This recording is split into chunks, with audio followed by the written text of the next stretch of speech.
Ela disse que era apenas uma formalidade quando assinou meu contrato de bônus variável há 12 anos. Naquela época, a DataSync Solutions mal tinha 15 funcionários espremidos em uma sala comercial no Itaim Bibi, com ar-condicionado que fazia mais barulho que uma britadeira e café solúvel que tinha gosto de papelão molhado. Éramos eu, a fundadora Beatriz, 2 desenvolvedores juniores e uma estagiária de design que também atendia telefone. Mas eu tinha uma visão clara do que aquela empresa poderia se tornar. E mais importante, eu tinha a capacidade técnica para construir cada tijolo dessa catedral digital. Meu nome é Júlia Tavares. Hoje tenho 41 anos e há 12 entrei na DataSync como a terceira contratada. Engenheira de software formada pela USP, pós-graduação em arquitetura de sistemas e aquela fome absurda de provar que sabia construir infraestruturas que não caíam quando mais de 10 pessoas acessavam ao mesmo tempo. A Beatriz me encontrou, através de um ex-professor. Ela precisava de alguém que entendesse tanto de código quanto de estratégia. Alguém que pudesse transformar planilhas de Excel em plataformas escaláveis.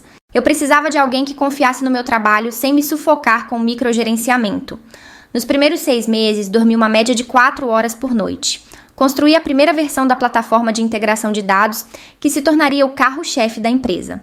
Criei protocolos de segurança que eram tão à frente do mercado que nossos primeiros clientes achavam que estávamos exagerando, até descobrirem que não estávamos.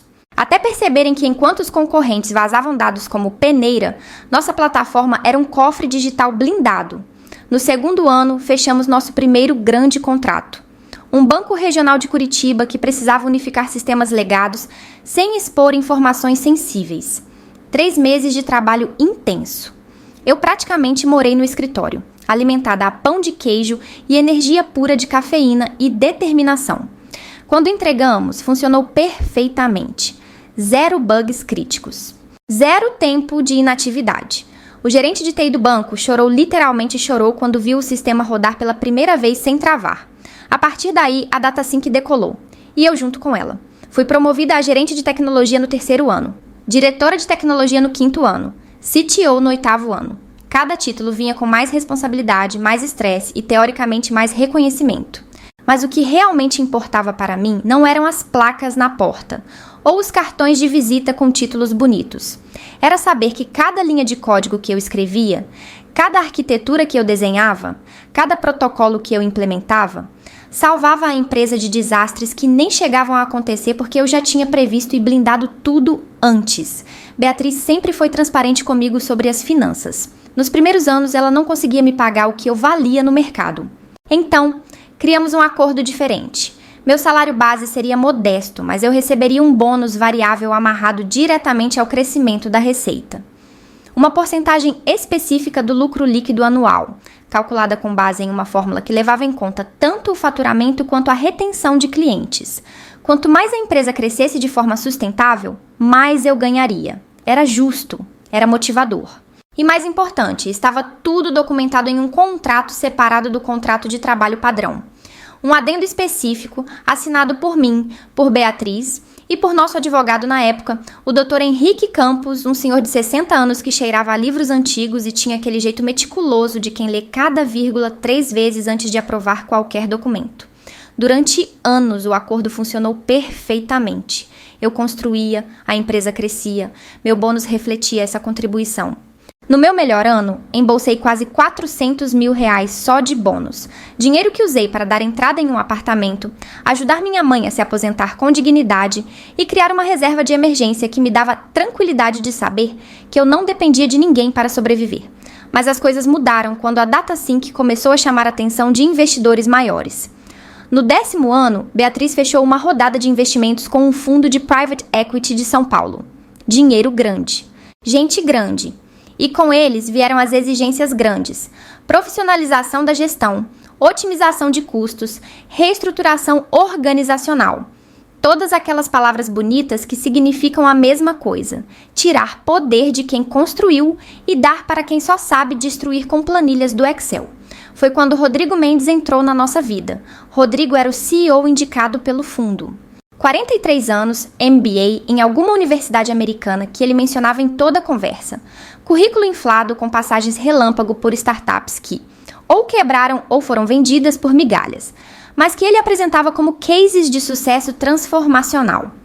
Usava camisas sociais sem gravata, com o último botão sempre aberto, aquele look de executivo descolado que frequenta coworking e posta frases motivacionais no LinkedIn sobre liderança ágil e mindset de crescimento. Na primeira reunião com toda a equipe, ele se apresentou com aquele sorriso de vendedor de curso online. Pessoal, estou aqui para levar a DataSync ao próximo nível, mas para isso precisamos deixar velhos hábitos para trás e abraçar uma nova cultura, uma cultura de eficiência, de agilidade, de resultados mensuráveis. Eu estava sentada no fundo da sala, observando. Beatriz, ao lado dele, parecia desconfortável. Percebi naquele momento que ela tinha vendido mais do que apenas parte da empresa. Tinha vendido o controle da narrativa. E narrativas, quando caem em mãos erradas, viram armas. Os primeiros 3 meses com Rodrigo foram um exercício de paciência. Ele reorganizou equipes inteiras sem consultar ninguém. Criou camadas desnecessárias de aprovação para decisões técnicas que antes eu tomava sozinha em 15 minutos. Contratou um monte de consultores externos que cobravam fortunas para criar apresentações em PowerPoint cheias de gráficos coloridos, que não diziam absolutamente nada de útil. E pior de tudo, começou a questionar publicamente decisões de arquitetura que tinham sido tomadas anos antes e que eram a razão pela qual a plataforma ainda funcionava sem falhas críticas. Em uma reunião de diretoria, ele teve a audácia de sugerir que migrássemos toda a nossa infraestrutura para uma solução de cloud mais barata, sem entender que aquela solução mais barata não tinha nem metade das certificações de segurança que nossos clientes bancários e hospitalares exigiam. Tentei explicar, com dados, com documentação, com exemplos práticos. Ele me cortou no meio da frase. Júlia, respeito sua experiência técnica, mas decisões estratégicas agora passam por uma análise de custo-benefício mais ampla. Custo-benefício. Como se segurança de dados fosse uma linha opcional em um orçamento. Como se a confiança de clientes que nos pagavam milhões por ano pudesse ser quantificada em uma planilha de ROI. Mas o verdadeiro problema começou quando chegou a época do meu bônus anual. Pela fórmula do contrato, eu deveria receber cerca de R$350 mil referentes ao ano anterior. A empresa tinha batido recordes de faturamento. A retenção de clientes estava em 97%. Tínhamos fechado 5 novos contratos grandes. Tudo graças a uma infraestrutura sólida que não caía, não vazava, não falhava. Infraestrutura que eu tinha construído, mantido e constantemente melhorado. Recebi um e-mail do departamento financeiro. Assunto: revisão de remuneração variável. Abri com aquele pressentimento ruim que você tem quando o estômago aperta antes mesmo de ler a primeira linha. O texto era curto e direto. Após a análise da nova gestão, foi identificada a necessidade de adequação dos contratos de bônus variável aos padrões de mercado. Seu pagamento referente ao último ano fiscal será de R$85 mil. Favor confirmar recebimento. 85 mil. 1/4 do que estava previsto em contrato. Li 3 vezes para ter certeza de que não estava entendendo errado. Não estava. Eles simplesmente tinham decidido ignorar um contrato assinado e testemunhado e me pagar o que achavam conveniente. Levantei da minha mesa, atravessei o escritório, que agora ocupava 2 andares inteiros de um prédio corporativo na Faria Lima, e fui direto até a sala de Rodrigo. Nem bati na porta. Entrei. Ele estava em uma videoconferência, mas fiz questão de permanecer ali, de pé, olhando diretamente para ele, até que desligasse a câmera e encerrasse a ligação com um sorriso amarelo. Júlia, precisamos marcar um horário se você quer conversar.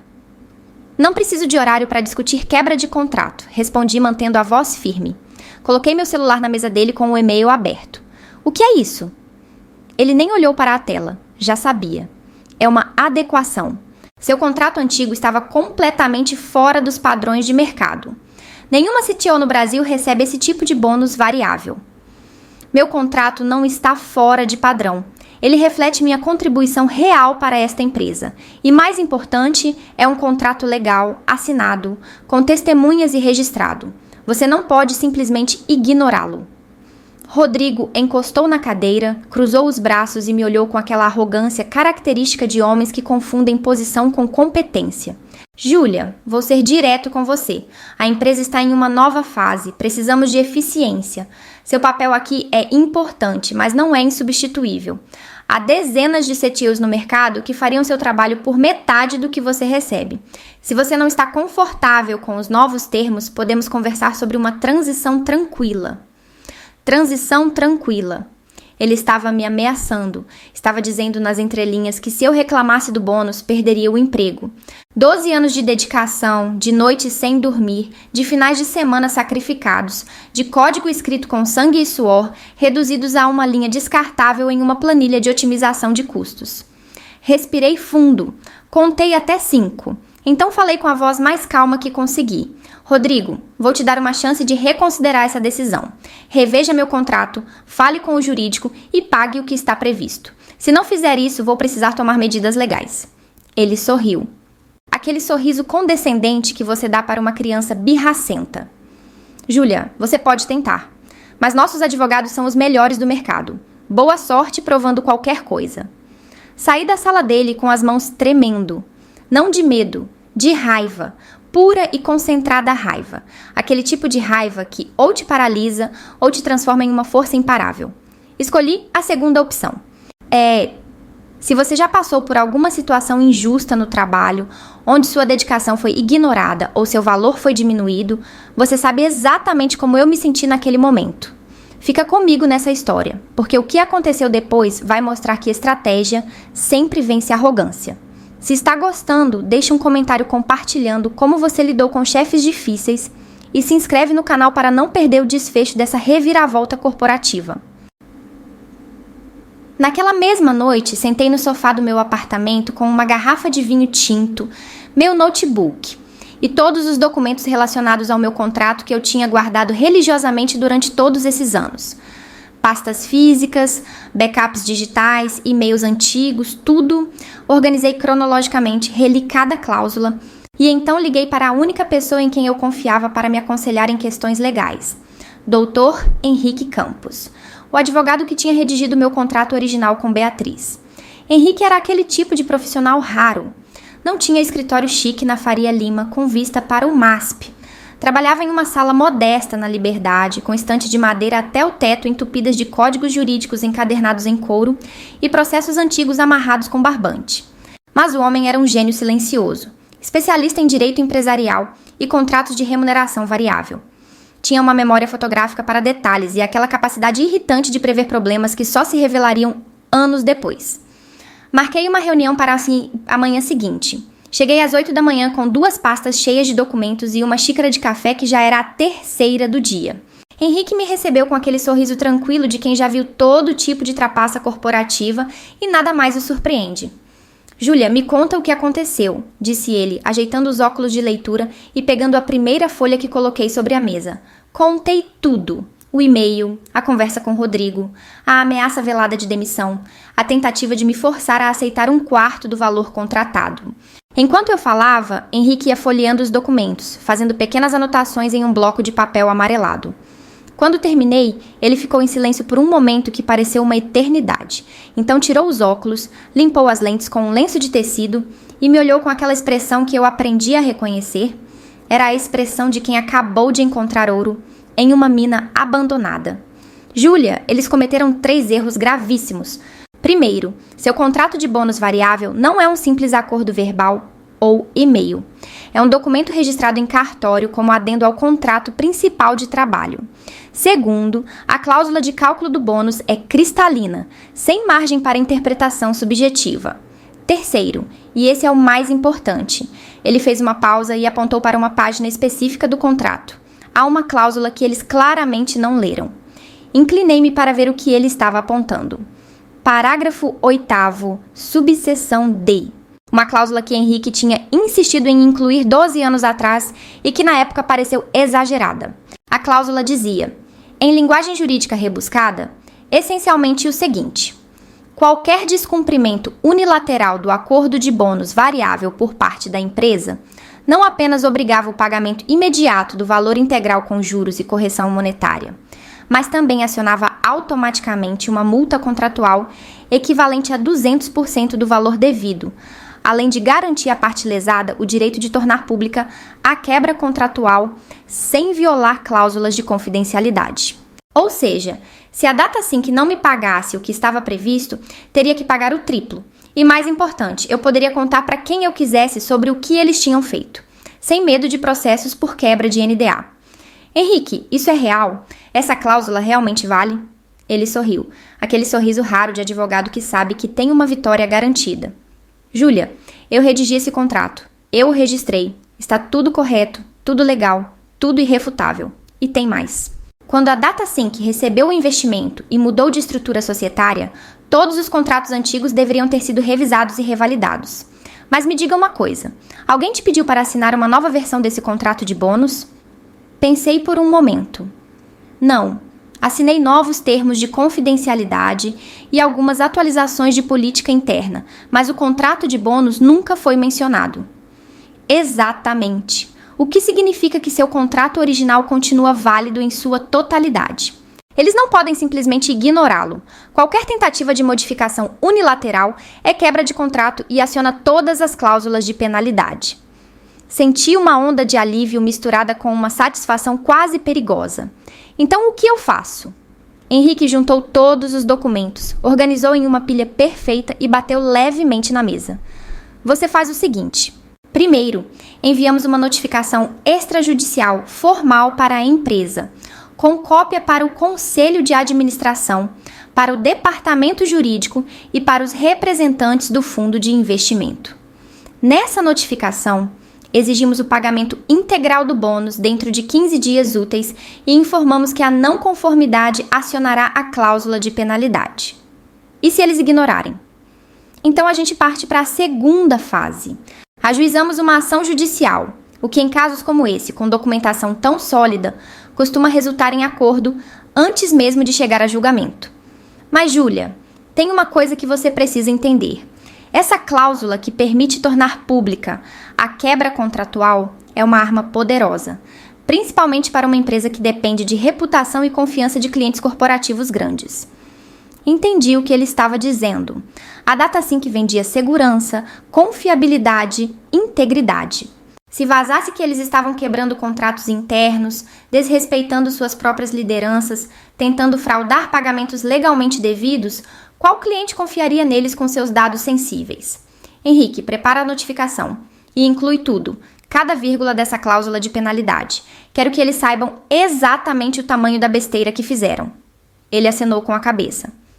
Vai estar pronta em 48 horas. Mas, Júlia, uma última coisa. Essa batalha pode ficar feia. Eles vão tentar te intimidar, te pressionar, talvez até tentar te demitir por justa causa, inventando algum motivo. Você está preparada para isso? Olhei para ele e pela primeira vez em dias sorri de verdade. Henrique, eu construí a espinha dorsal dessa empresa. Conheço cada linha de código, cada vulnerabilidade, cada sistema crítico. Se eles tentarem me demitir, vão descobrir que sou muito mais difícil de substituir do que pensam. E se tentarem me destruir, vão aprender que documentação e estratégia sempre vencem arrogância e incompetência. Ele estendeu a mão. Apertei firme. Então vamos à guerra, doutora Júlia. E vamos vencer. A notificação extrajudicial chegou à DataSync em uma segunda-feira, às 9 da manhã, entregue por um oficial de justiça que pediu protocolo de recebimento com 3 testemunhas. Henrique tinha caprichado. O documento tinha 17 páginas, detalhando não apenas a quebra contratual, mas cada passo que levou a ela, incluindo prints de e-mails, cópias autenticadas do contrato registrado, planilhas mostrando o cálculo correto do bônus e uma cronologia precisa da tentativa de intimidação. A última página era a que realmente importava, um prazo de 15 dias úteis para pagamento integral de R$350 mil, acrescido de juros de mora, correção monetária e uma multa contratual de R$700 mil. Total, R$1.120.000. Tudo com base em cláusulas que eles mesmos tinham assinado. Eu estava no meu escritório quando Rodrigo invadiu. Nem bateu na porta. Entrou como um furacão de arrogância mal disfarçada de preocupação, com a notificação amassada na mão. Júlia, que diabos é isso? Não levantei os olhos da tela. Continuei digitando tranquilamente. É uma notificação extrajudicial. Achei que o título estava bem claro. Você está processando a empresa? Ainda não. Estou apenas exigindo que cumpram um contrato que vocês mesmos assinaram. Se pagarem o que devem, não há processo. Ele jogou os papéis na minha mesa. R$1 milhão? Você enlouqueceu? Acha mesmo que vamos pagar isso? Finalmente olhei para ele. Calmamente. Rodrigo, não é uma questão de achar, é uma questão de contrato. Vocês têm 15 dias úteis. Sugiro que usem esse tempo para conversar com o jurídico e entender a besteira monumental que cometeram. Júlia, você está cometendo suicídio profissional. Sabe quantas portas vão se fechar para você depois disso? Ninguém contrata alguém que processa o próprio empregador. Sorri. Não aquele sorriso nervoso de quem está blefando. Aquele sorriso tranquilo de quem tem 4 ases na manga. Rodrigo, estou no mercado há 17 anos. Tenho uma reputação construída com trabalho real, não com PowerPoint e discurso motivacional de LinkedIn. Se você acha que vou me deixar intimidar por ameaças vazias, não conhece nem 10% da pessoa com quem está falando. Ele ficou vermelho. Aquele vermelho de quem não está acostumado a ouvir, não. Essa conversa não acabou. Não acabou. Acaba quando vocês pagarem o que devem ou quando um juiz determinar que paguem o triplo. A escolha é de vocês. Ele saiu batendo a porta. 3 pessoas da equipe de desenvolvimento apareceram na minha sala imediatamente depois, olhos arregalados. Júlia, é verdade que você está processando o Rodrigo? Não estou processando o Rodrigo. Estou exigindo que a empresa cumpra um contrato. São coisas diferentes. Mas ele disse que você ia ser demitida. Ele pode dizer o que quiser. Demissão retaliativa, por exigir direitos contratuais, é ilegal e daria a mim ainda mais argumentos em uma ação judicial. Então relaxem, eu sei exatamente o que estou fazendo. Mas a verdade é que aquela semana foi uma das mais tensas da minha vida.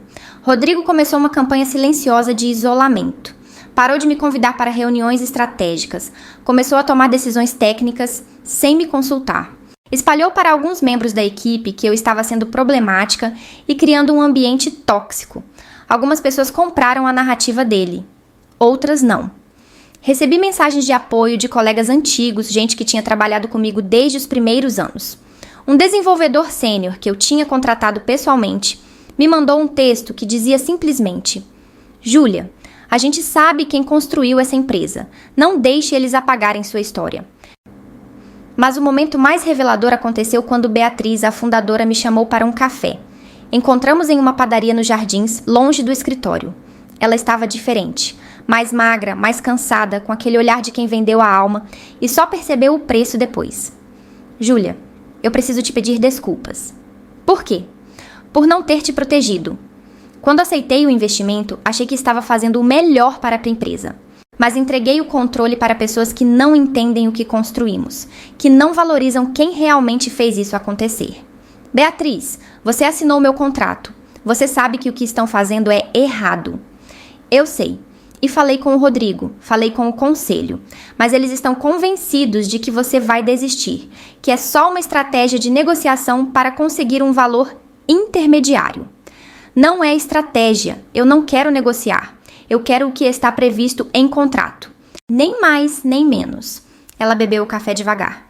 O Rodrigo está pressionando para te demitir. Diz que você está criando um precedente perigoso.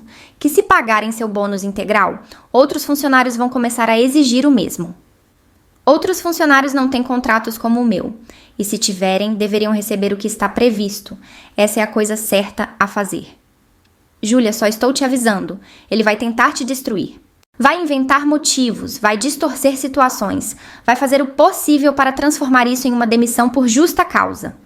Deixe ele tentar. Eu tenho 12 anos de avaliações excelentes. Nunca recebi uma advertência. Nunca cometi nenhuma falta grave.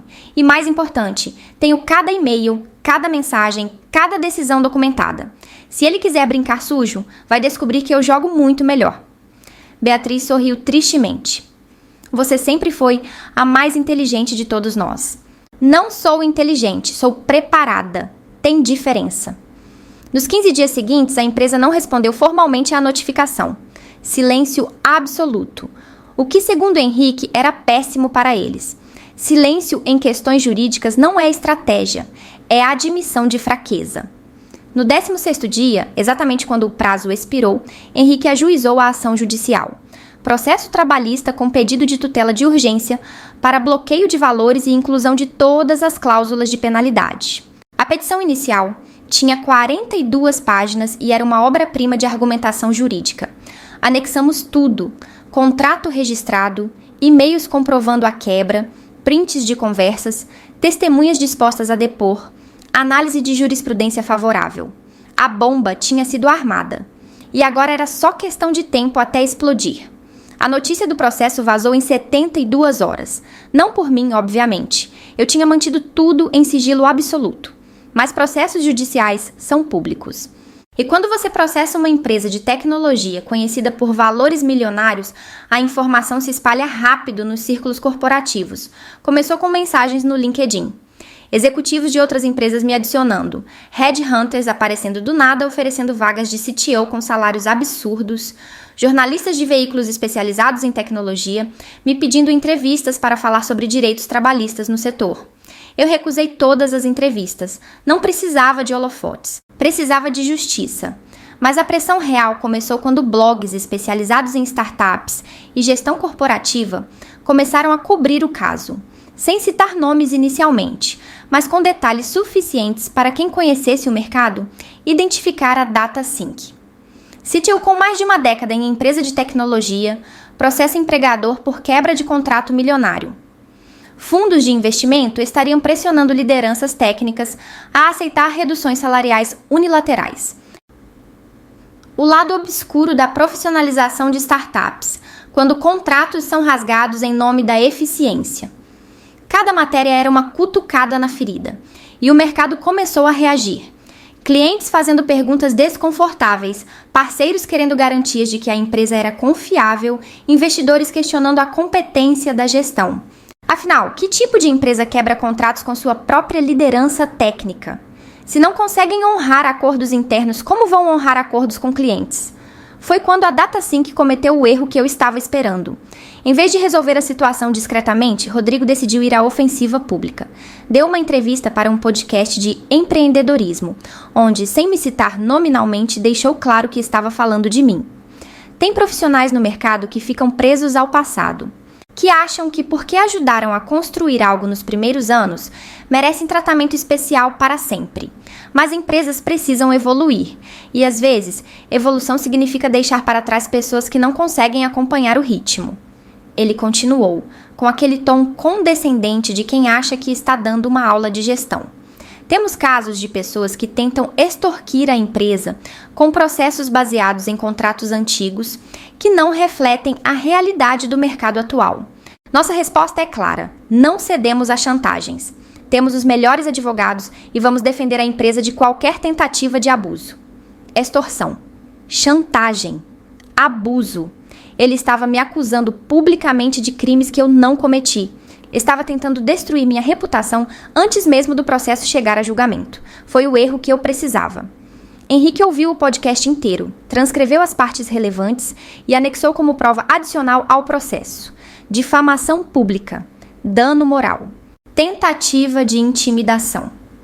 Cada palavra que Rodrigo disse se transformou em munição jurídica adicional. Mas eu fiz algo que ele não esperava. Usei a cláusula do meu contrato que permitia tornar pública a quebra contratual sem violar NDAs. Escrevi um texto detalhado, factual, sem emocionalismos desnecessários, explicando exatamente o que tinha acontecido. Postei no LinkedIn. O post começava assim: depois de 12 anos construindo a infraestrutura tecnológica de uma empresa de integração de dados, fui informada por e-mail que meu bônus contratual seria reduzido unilateralmente para 1/4 do valor previsto. Quando questionei, fui ameaçada de demissão. Quando exigi cumprimento do contrato registrado em cartório, fui chamada de extorsionista em um podcast público. Esta é minha resposta. Detalhei tudo: o contrato original, a cláusula de cálculo, o e-mail alterando o valor, a conversa com Rodrigo, a ameaça velada, a notificação extrajudicial, o processo e, finalmente, as acusações públicas. Terminei com uma frase simples: não estou pedindo favores, estou exigindo o cumprimento de um contrato legal. Se isso é extorsão, então todo trabalhador que exige seus direitos é criminoso. Publiquei às 6 da tarde de uma quinta-feira. Quando acordei na sexta, o post tinha 15 mil reações e mais de 1.000 comentários. Na segunda-feira seguinte, tinha viralizado completamente, 40 mil reações, 3 mil compartilhamentos, matérias em veículos grandes de tecnologia e negócios. Discussões acaloradas sobre direitos trabalhistas, sobre contratos, sobre como fundos de investimento destroem culturas de startup, sobre machismo no setor de tecnologia, porque sim, aquilo era também sobre gênero. Quantas mulheres na tecnologia são desvalorizadas, têm seus contratos ignorados, são chamadas de problemáticas quando exigem o mínimo de respeito? Quantas são empurradas para fora de empresas que elas ajudaram a construir por homens que chegam com MBAs caros e zero contribuição real? Os comentários eram reveladores. Dezenas de outras mulheres CTOs, desenvolvedoras, engenheiras, compartilhando histórias similares. Homens também, admitindo que tinham visto isso acontecer e não tinham falado nada. E principalmente, clientes da DataSync começando a questionar publicamente se deveriam continuar confiando seus dados para uma empresa que tratava assim sua liderança técnica. Sabe o que eu aprendi com tudo isso? Que transparência é a arma mais poderosa contra injustiça corporativa. Enquanto eles contavam com o silêncio, com vergonha, com medo de manchar a reputação, eu escolhi a verdade documentada. Se você está passando por algo parecido no seu trabalho, saiba que você não está sozinha. Compartilhe a sua história nos comentários. Me conta como você lidou ou está lidando com situações de desrespeito profissional. E se conhece alguém que precisa ouvir isso, marca essa pessoa aqui. Vamos construir uma rede de apoio real, não aquelas frases vazias de LinkedIn. O post viral mudou completamente a dinâmica do processo. De repente, não era mais apenas uma disputa trabalhista entre uma funcionária e uma empresa. Era um caso público sobre integridade, sobre como o mercado de tecnologia trata seus profissionais, sobre se contratos significam alguma coisa quando conveniência financeira entra em jogo. A pressão sobre a DataSync se tornou insustentável. Clientes começaram a suspender renovações de contrato até que a situação se resolvesse. Um banco grande de Minas Gerais, responsável por 20% da receita anual da empresa, enviou uma carta formal exigindo esclarecimentos sobre a estabilidade da liderança técnica. Afinal, eu era a arquiteta de toda a infraestrutura deles. Se eu saísse, quem garantiria a continuidade? O fundo de investimento entrou em pânico. Fizeram uma reunião emergencial com Rodrigo, com Beatriz, com o jurídico. Queriam saber como uma disputa de bônus tinha se transformado em uma crise de reputação que estava ameaçando contratos milionários. Recebi um telefonema do advogado principal do fundo, um homem chamado Alberto Fonseca, sócio de um dos maiores escritórios de São Paulo. A voz dele era cuidadosamente neutra, aquele tom que advogados caros usam quando estão tentando não admitir que o cliente deles fez besteira. Doutora Júlia, gostaria de conversar sobre uma possível resolução amigável desta situação.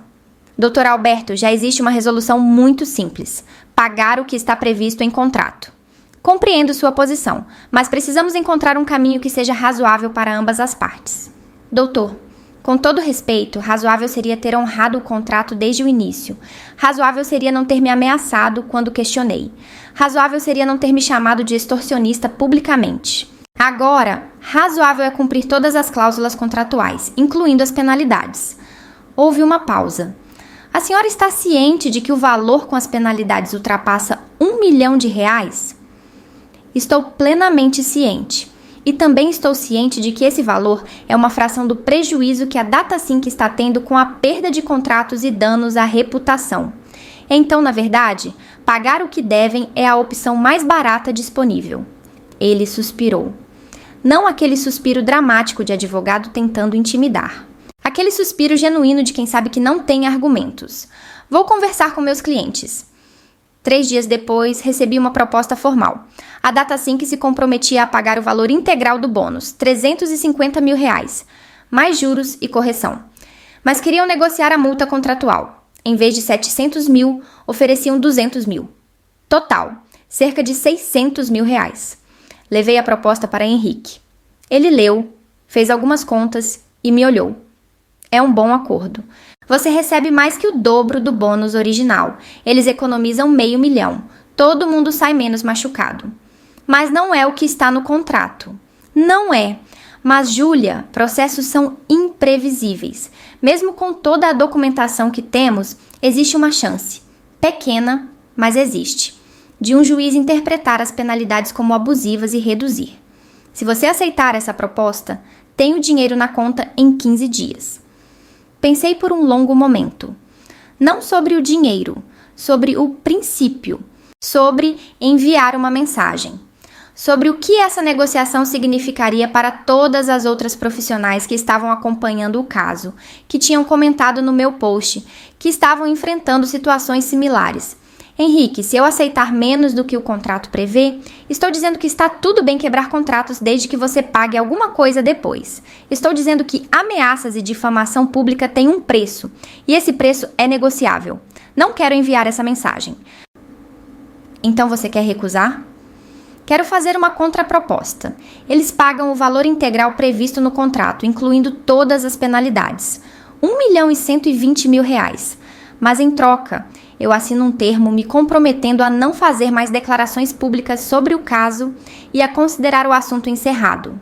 Júlia, eles não vão aceitar esse valor. Então a gente continua o processo. E eu continuo falando publicamente. Só que agora, com a visibilidade que o caso ganhou, cada post meu vai repercutir 10 vezes mais. Cada cliente que questionar vai ser mais um corte na receita deles. Cada dia de processo é mais dano à marca. Quanto vale o silêncio, Henrique? Quanto vale encerrar essa sangria pública? Ele sorriu. Aquele sorriso de advogado que reconhece uma estratégia brilhante quando vê uma.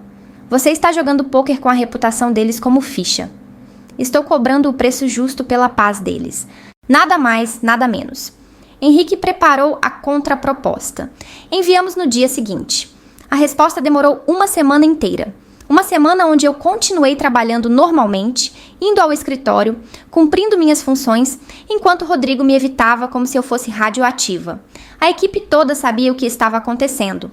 Alguns me tratavam como heroína, outros com aquele desconforto de quem não sabe de que lado ficar.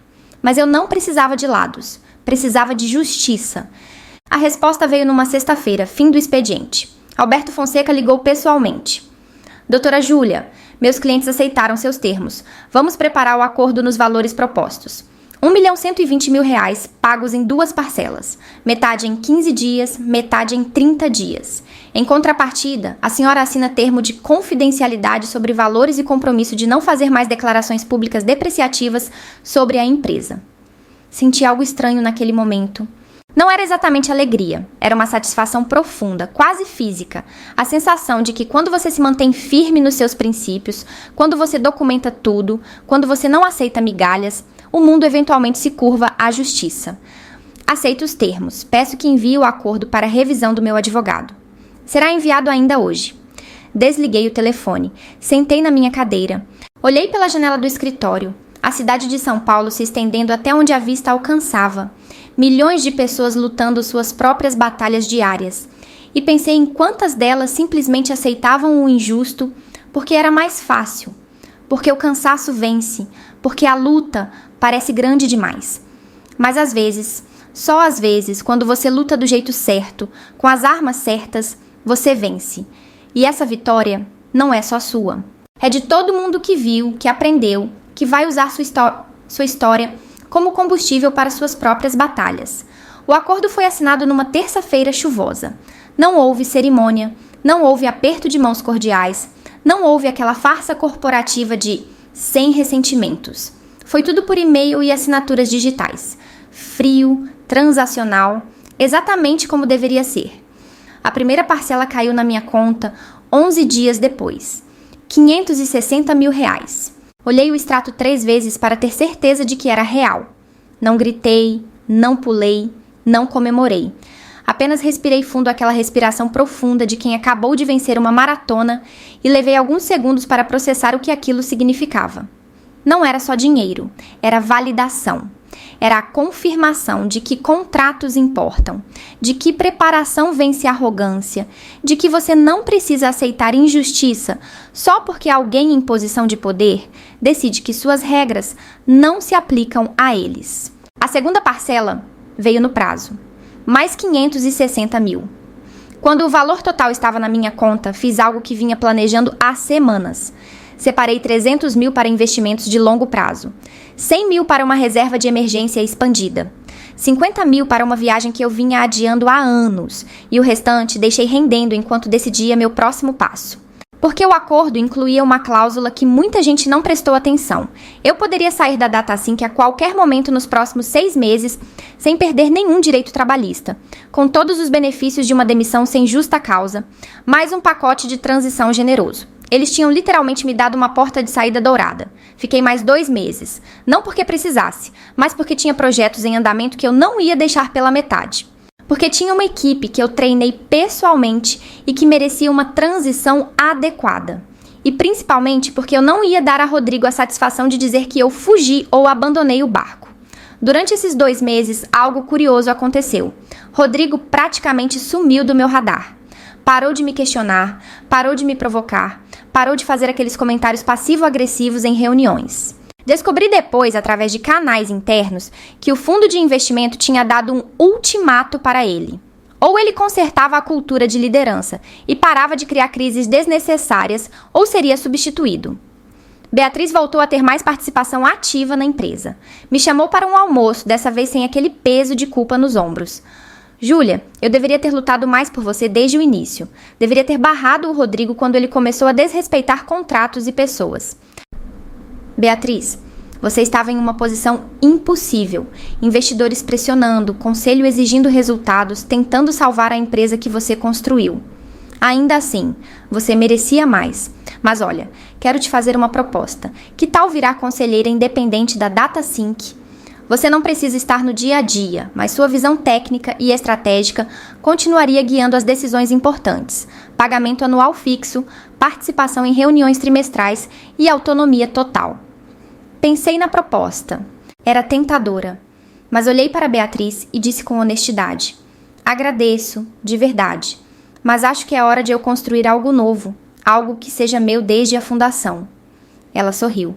Aquele sorriso de quem entende perfeitamente. Vai abrir sua própria empresa? Estou considerando. Tem muita empresa de tecnologia que precisa de consultoria estratégica de quem realmente entende de infraestrutura e segurança. E tem muitas profissionais sendo desvalorizadas, tendo seus contratos ignorados, sendo empurradas para fora de lugares que elas construíram. Talvez eu possa ajudar dos 2 lados. Se precisar de investimento inicial, me avisa. Pode deixar. No meu último dia na DataSync não houve festa de despedida. Não houve discursos emocionados ou placas de homenagem.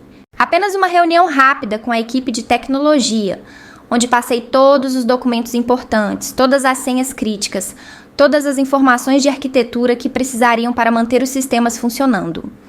No final, um dos desenvolvedores juniores que eu tinha mentorado levantou a mão. Júlia, posso fazer uma pergunta? Claro. Como você teve coragem de enfrentar tudo isso? Não teve medo de perder tudo? Olhei para ele, para os outros rostos jovens na sala, para aquela próxima geração de profissionais de tecnologia que estavam começando suas carreiras. Tive medo sim, mas tive mais medo de aceitar injustiça e passar o resto da vida me perguntando: e se eu tivesse lutado? Olha, vou dar para vocês o mesmo conselho que eu gostaria de ter recebido no início da minha carreira. Documentem tudo. Leiam todos os contratos antes de assinar. Entendam seus direitos. Construam relacionamentos com advogados trabalhistas bons. E, principalmente, nunca aceitem ser desvalorizados só porque alguém em posição de poder acha que pode. Sai do prédio às 6 da tarde com uma caixa pequena contendo algumas coisas pessoais. Meu notebook, alguns livros técnicos, aquela caneca horrível com piada de programação que um estagiário tinha me dado anos atrás. Parei na calçada, olhei para cima, para aquele prédio corporativo na Faria Lima, onde eu tinha passado 12 anos da minha vida. Não senti nostalgia, não senti arrependimento, senti liberdade. 3 meses depois, registrei minha própria empresa de consultoria, DataShield Consulting, especializada em arquitetura de sistemas, segurança da informação e auditoria de contratos de tecnologia. Nos primeiros 2 meses, fechei 4 contratos. 2 deles eram com ex-clientes da DataSync, que tinham me procurado diretamente. 6 meses depois do acordo, fui convidada para dar uma palestra em uma conferência de tecnologia em São Paulo. O tema era Liderança Técnica e Direitos Trabalhistas. A sala estava lotada, mais de 300 pessoas, maioria mulheres, muitas com aquele olhar de quem estava passando por situações parecidas e procurando esperança. Contei minha história, sem filtros, sem embelezar, sem transformar em uma narrativa de autoajuda rasa. Contei sobre o contrato, sobre a ameaça, sobre o processo, sobre a viralização, sobre a vitória. Mas principalmente contei sobre preparação, sobre documentação, sobre ter um advogado bom ao seu lado, sobre entender que justiça não cai do céu, você tem que lutar por ela com as ferramentas certas. No final, durante a sessão de perguntas, uma mulher levantou a mão. Ela tinha uns 30 anos, olhos vermelhos, como se tivesse chorado recentemente. Júlia, estou passando por algo parecido. Meu chefe está tentando me forçar a pedir demissão porque não quer pagar rescisão. Ele disse que se eu não pedir, vai me demitir por justa causa inventando motivos. Estou com tanto medo de perder meu emprego que não sei o que fazer. Olhei para ela, para todas as outras pessoas na sala que provavelmente tinham histórias similares e disse: não peça demissão. Documente todas as ameaças por escrito, se possível. Procure um advogado trabalhista hoje mesmo. E lembre-se de uma coisa, eles te ameaçam porque sabem que você tem poder. Se você não tivesse, não precisariam de ameaças. Esse medo que você está sentindo é a prova de que você importa. Agora transforme esse medo em estratégia. Ela acenou com a cabeça, limpou as lágrimas e anotou algo no celular. Depois da palestra, fui abordada por pelo menos 20 pessoas. Cada uma com sua história de injustiça, de desvalorização, de contratos ignorados. Dei meu cartão para todas. Ofereci consultoria gratuita para quem não podia pagar. Conectei algumas com advogados que eu conhecia e confiava. Porque no final percebi que aquela vitória que eu tive não era só minha. Era um precedente. Era uma mensagem para o mercado inteiro de que você não pode simplesmente rasgar contratos e esperar que as pessoas aceitem caladas. Era uma mensagem para cada profissional de tecnologia, especialmente mulheres, de que seu trabalho tem valor, seu contrato tem peso e você tem direito de exigir respeito. Hoje, 2 anos depois daquele e-mail fatídico que reduzia meu bônus para 1/4 do valor, minha empresa fatura mais do que eu ganhava na DataSync. Trabalho com clientes que me respeitam, que valorizam minha expertise, que pagam o que prometem. Durmo tranquila sabendo que construí algo que é verdadeiramente meu.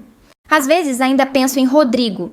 Me pergunto se ele aprendeu alguma coisa, se entende agora que a arrogância tem preço, que ameaças têm consequências, que você não pode destruir pessoas que têm documentação, estratégia e coluna vertebral. Mas, honestamente, não importa. Ele foi apenas um obstáculo temporário em uma carreira que ainda tem décadas pela frente. E eu fui a tempestade que ele nunca viu chegando. Para você que acompanhou essa história até aqui, que talvez esteja enfrentando sua própria batalha corporativa, quero deixar uma última mensagem. Você não está sozinha. Seus direitos importam. Seu trabalho tem valor. E quando você luta da maneira certa, com preparação, documentação e coragem, você pode vencer gigantes. Não aceite migalhas. Não aceite ameaças. Não aceite ser apagada. Exija justiça. E, se necessário, construa sua própria mesa quando não te derem um lugar a deles. Obrigada por ouvir minha história. Se ela te inspirou, me conta nos comentários o que você aprendeu. E se conhece alguém que precisa ouvir isso, compartilha. Vamos construir juntas um mercado onde contratos são respeitados e profissionais são valorizados. Até a próxima!